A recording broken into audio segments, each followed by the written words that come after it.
Okay friends, welcome to my actual natural habitat where I spend a lot of time watching movies with the light off. Usually it's like this.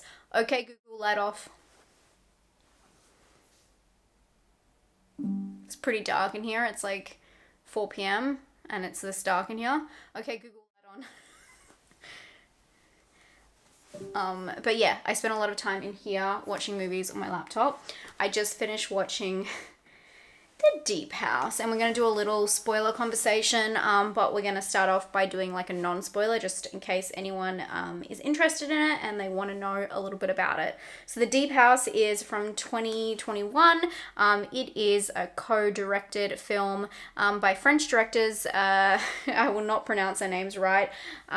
Julien Maury and Alexandre Basitilo. So they did Inside, which is an amazing French horror film that I really recommend. And in this one, it is about a couple who are exploring and kind of, I guess they're vloggers. They don't really explain too much, but I believe they share their stuff on social media because they do talk about like click-through rate and stuff for certain aspects. But they're explorers and they decide to go, well, they want to go on this kind of exploration into this lake. And their plans get changed, and then they end up finding what they think might be a better visual for their social media, which is this house, which is at the bottom of this lake that's meant to be fully intact. And they go down there and horror ensues. Something that I really enjoyed about this film is it is raw found footage. So it is like just strictly point of view found footage. They have different aspects. They have GoPros, they have drones, and something interesting with the drones is I find a lot of found footage that have drones, they remove the drone sound, and I liked it. They kept all of that. So it felt a little bit more authentic and raw and like back to basics found footage.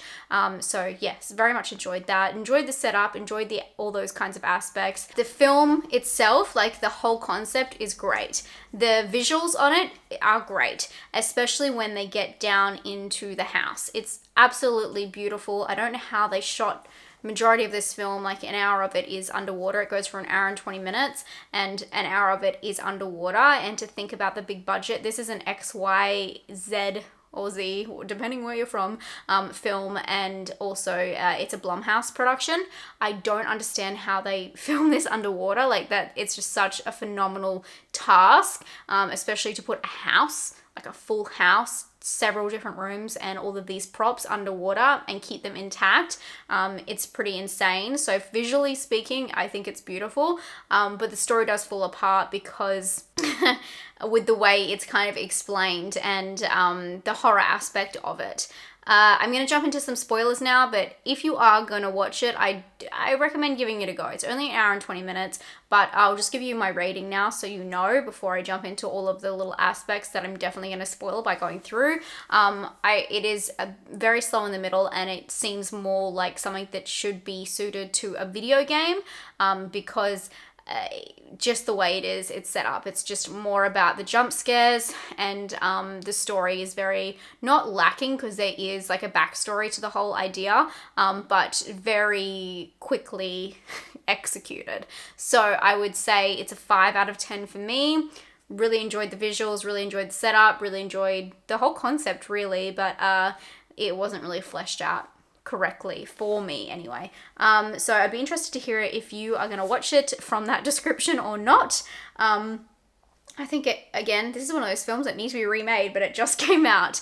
So let's jump into some spoilers. So as I said, I really did enjoy the setup of this whole story. Nothing is more scary than going underwater into this literal like haunted house, but after the first 10 minutes of them just swimming around in this house, it became very apparent that there wasn't much more that they wanted to unfold with the story. And instead of taking I guess it takes too much time, but instead of throwing little clues in to the story about this crazy concept which they end up coming out with about how they kidnapped these neighboring children and then they were put underwater and turns into this sacrificial just shit show, really. It would have been nice if they focused on the aspect of it being underwater and just really focused on it being paranormal or like a murder house. I think that is scary in itself for them to go underwater and find a crime scene, so I don't understand why they had to elaborate onto that. This whole paranormal idea, and then this whole possession that almost kind of happens with the man. He like becomes possessed and starts talking in monotone. At the end, I actually wrote down some of the quotes that don't really make any sense, or just don't have really good effect because of the way it's put together.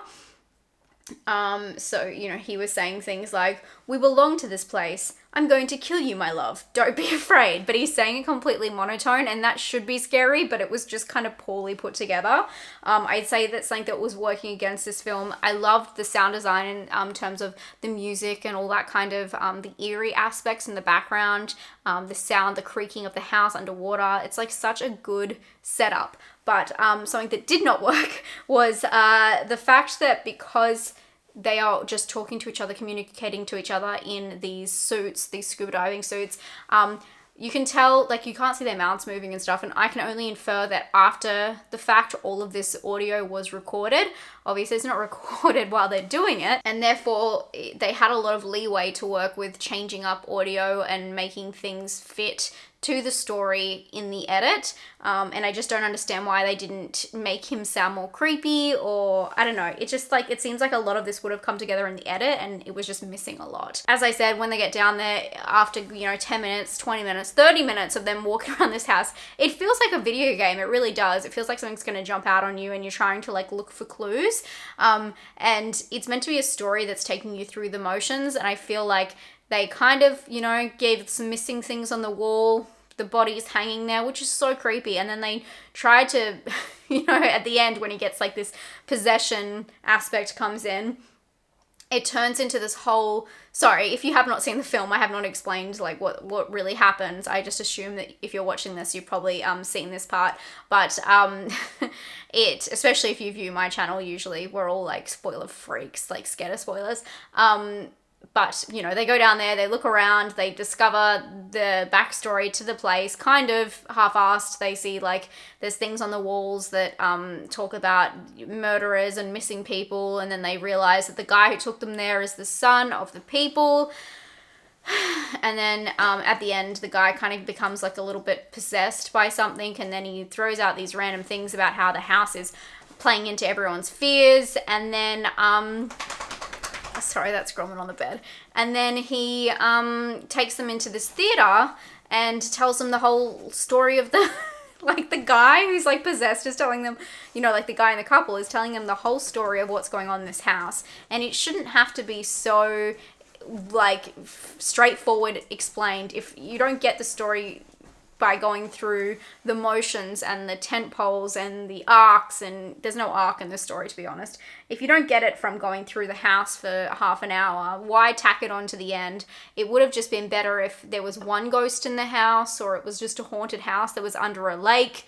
I just don't get bringing in like sacrifices and possession and dead bodies and murder house, and it's all also underwater. Like, it felt like there was too much stuff, but then also it was done in such a way where they spent all of the time just making it like this jump scare horror where they're going through the house. It's like, pick one or the other. Don't tack this whole elaborate story onto the end. It just didn't, it lost me. It completely lost me. I also feel like the audience disengages because most of it is done in point of view, which is of course what found footage is. It's, you know, POV shots. But because you could hear just them talking through the scuba diving, and you couldn't really make out anything that was happening underwater, especially when they were getting attacked or anything like that, it didn't make much sense for me in that regard either. I felt like you just disengaged with the characters completely. You can't really see their face. You can't really see what they're saying. You can just see random bubbles and just parts of the house. And again, that's fine for like 10 minutes of the movie, but to make it keep going on for like half an hour is just a bit much, and it just takes you out of it. Yeah, I just felt like I was just not clicking with the characters anymore, especially when he went into his monotone possession. And yeah, as I touched on, you couldn't see anything clearly when attacks happened. So although they put so much time and effort and I imagine budget into this whole underwater, beautiful, like at the start it's this beautiful house underwater, it's so creepy. They put all of this time and energy into that, and then they go into these like these weird attack scenes where they think they see something underwater, and it's just bubbles and the camera whipping around, and you don't actually see anything. So it just doesn't seem like a payoff for like all of the other beautiful work there. In this movie, I feel like they have these beautiful thought out ideas and moments, and then they just like paste them right next to like this whole part that doesn't make any sense and doesn't have the same kind of feeling or tone. The whole thing just felt like a really beautiful setup to a haunting story, but it had no depth into, of course it did explain why they were there and like why the ghosts were there and all that kind of stuff, but it just had no real connection to what the story was about other than that, and there was no real message or overwhelming, you know, there was nothing really there to take away from it. Even when you watch movies like Shallows or is it The Shallows? I feel like that's the Lady Gaga, you know the one, The Shallow.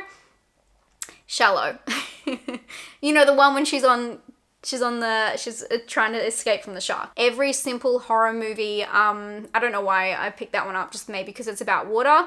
Crawl is another good example. Every movie where they're trying to battle something or trying to get out in time or trying to, you know, fight for survival has this whole, it has a whole meaning to it, and them using their skills or something to do with, you know, some personal demon they're going through to try and fight the situation. In this one, the characters didn't have that. The characters were pretty like two-dimensional. They were just creeped out by this guy and they went underwater, and then they just fell into this elaborate, crazy, satanic possession underwater, intact, murders, kidnaps environment. And it just felt like they're throwing like 600 things at the wall and they're hoping one thing would stick, which was unfortunate because their baseline, the underwater house, was scary enough. You know, it's like 47 meters down. The idea is she's caged and there's a predator around her. Like, you don't have to keep adding on, you know, ghosts and possessions and everything. Like, just stick with one, like, keep it simple, stupid is what I'm trying to say. But also keep it simple, stupid, so you don't have to spend 5 minutes at the end trying to explain this elaborate story that really does not add anything to the movie at this point. I hope that made sense. Other than that, I enjoyed it. I thought the visuals were really cool, and it was just sad that they kind of wasted them. But I'd be very keen to hear what you guys have to say about the Deep House. Let me know down below. Let me know if you enjoyed this video. Thank you so much for being here, and thank you so much for being part of the Patreon. I really enjoy reading your comments, so thank you for leaving them, and I'll talk to you guys very soon. Stay safe and stay spooky. Bye, friends.